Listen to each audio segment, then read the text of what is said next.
Hi, my name is Ernie Kleiman, and today I'd like to talk to you about Luthier Planes, and specifically about building your own collection of planes for whatever specific job you plan to do. And you don't have to spend a fortune if you go online or if you check catalogs or you go to woodworking places. You'll see the cost of tools today can be fairly high. And my suggestion is here's a couple of planes that I've built myself for a very low price. For instance, these two plane blades, the one on the smoothing plane here and the jack one over here, were purchased off eBay from China for about $10 US. And they're fairly thick. They're about 1/8 of an inch thick, or 3 millimeters. And they're basically O1 tool steel, and you can grind them to any configuration you want. You can set the bed angles on your plane, your wooden plane, any size you want. And you can basically customize your own planes to suit the job at hand. So, in other words, don't get caught up in trying to buy really expensive tools, especially if you're just starting out, or if you're on a budget, or you want to pursue making ukuleles or guitars as a hobby. You can do it very well on a low budget. So let's start off with the first one over here. This is a small little block plane that I made, and I would say it's basically made out of pecan wood. It's got a 1/8 of an inch metal pin inside, and the blade is an old ECE 1.25" blade, which does the job very well. Now, another thing you can customize on your planes is you can make the size, I should say, you can create whatever bed angle you want to do the work you want. So let's say you want to use a little block plane, but you want to use it on really hardwoods like rosewood or ebony. Well, you might want to make that bed angle right over here where the plane blade sits between 45 and 50 degrees. So you'll get more of a scraping action. And then you can also custom, like this one's got a bit of a curve to it, but you can make them dead flat across. And another thing that regulates the size of your chip or your shaving is your opening. And this one is pretty big, so it'll take a fairly large shaving. It's basically used for rough work. I use my metal planes for the finer work where I can adjust the mouth better. So you can adjust, there's a lot of variables in making these little planes.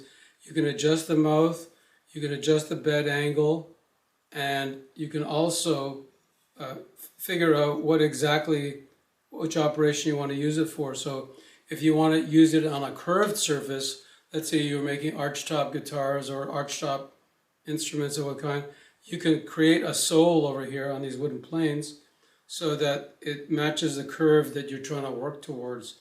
And you can also put a curve on that plane blade right across the top of the arc of the blade to create whatever angle you want. If you're working extremely hardwoods, I would suggest you make a 35-degree angle, bevel angle on your plane blade. If you're working strictly on softwoods, in other words, if you're going to make a little block plane and you plan to use it only on cedar, willow, spruce, those kinds of really soft woods, or fir, I would suggest a lower bevel angle on your plane blade, let's say 25 degrees, and maybe perhaps a 45-degree bed angle on your bed over here on your plane. So there's I'm not going to go into great detail how to make these planes, because if you want to learn how to make these planes, there's quite a few authors out there. There's Mr. Fink and Mr. Wynn, and a whole bunch of books you can get either off Amazon, eBay, or your local library, which will tell you how to make a nice wooden plane. And they don't really cost that much. So there's quite a bit of cost savings there. Now, for the next plane that I made over here, it's basically like a small little smoother, high-angle smoother plane. And this one is set, the bedding angle over here is set at 50 degrees. And basically it's made out of ironwood or hornbeam with a pecan sole. And if you can see this on the camera, it's got actually quite a wide mouth opening for a bigger shaving. and the plane blade itself is set at 35 degrees, which I find works really well for hardwoods like ebony, rosewood, etc., litigum vitae. And also the 35 degrees gives it more of a scraper type action when you're working on the woods itself. It helps to facilitate your work. Because if you make it at 25 degrees, which is what I used to do many years ago, I didn't realize the relationship between the angle of your plane blade and the kind of woods you're cutting. So generally I would go 25 degrees for soft woods, 30 degrees for medium hardwoods, and 35 degrees for really hard woods. And lastly, here's a general all-purpose jack plane, which I made out of a leftover piece of hornbeam, which I got from my friend in Grandview, Missouri. And it's more of a Chinese type of a blade, which I find is very effective, especially if you want to hog a lot of wood off, because you can get your hands behind this cherry handle and really push on it and take off a big shaving, like a 10 or 15 thou shaving all in one pass. And they're fairly easy to make as well. They're similar to our Western planes, except they have a handle in the back. And I believe this one is bedded also at 50 degrees for really hard woods. And the plane blade is ground at 35 degrees. It's got a large mouth opening over here that's been reinforced with a piece of rosewood that I inlaid inside the hornbeam. But you can create either a large shaving, or if you really want a very, very small, like less than 1/1000th of an inch or 2,000 inch, you can make a much smaller opening here between the plane bevel and the opening they're going to use. So the bigger the opening, the bigger the shaving that you're going to be making.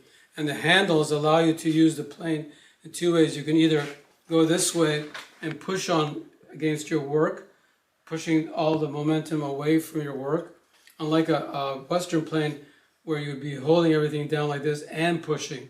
So this gives you, people who are not maybe as versatile or as strong, a better chance of getting a good grip on that plane and getting a nice big shaving. And the other thing about Chinese planes is that they can be reversed. So instead of pushing the plane away, and if you're working ergonomically, you can have the plane come towards you like this. So even though it may seem counterintuitive to our Western ways of working wood, it actually works very, very well and produces just as good of a result as pushing it in the other direction. The other thing to consider when you're making a Chinese plane is that you want to relieve the sole.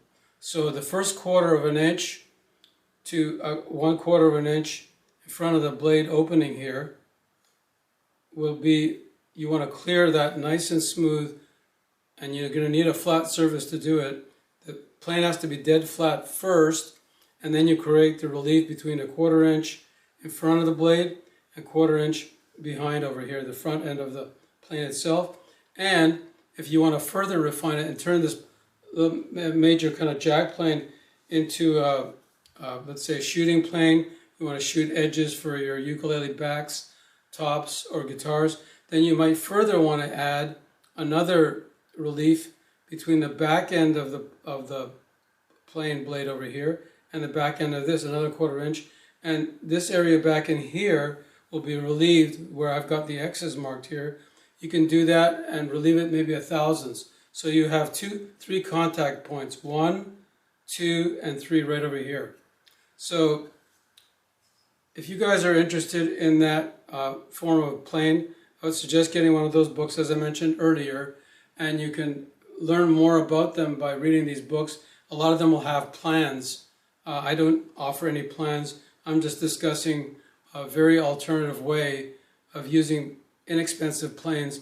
And there's other woods. If you don't have hawthorn or pecan, there's a lot of other, I'm going to be talking about domestic woods that you can use. Birch is an excellent wood for making planes. So is hornbeam, which is domestic. Hickory, if it's stable and dry. And Osage orange. A good hard white oak will also work. So there's a lot of different kind of woods that you can use to make your planes. Thank you very much, and if you're interested, Please subscribe to our channel. Bye-bye.